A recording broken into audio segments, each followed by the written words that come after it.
বাংলাদেশের রাষ্ট্রীয় ক্ষমতায় এসেছিলেন।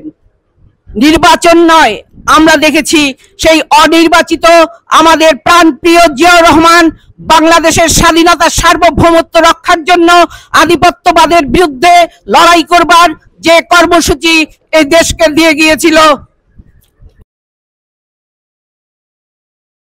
যাবে, কিন্তু আমরা অত্যন্ত দুঃখের সঙ্গে আজকে দেখতে পাচ্ছি সেই আধিপত্যবাদী শক্তি এই জাতীয়তাবাদী দলের উপরও ভর করে এই শক্তিকে খণ্ড বিখণ্ড করবার জন্য বাংলাদেশি জাতীয়তাবাদের যে সব রাজনৈতিক দল ঐক্যবদ্ধ ছিল তাদের মাঝে বিভেদ সৃষ্টি করছে।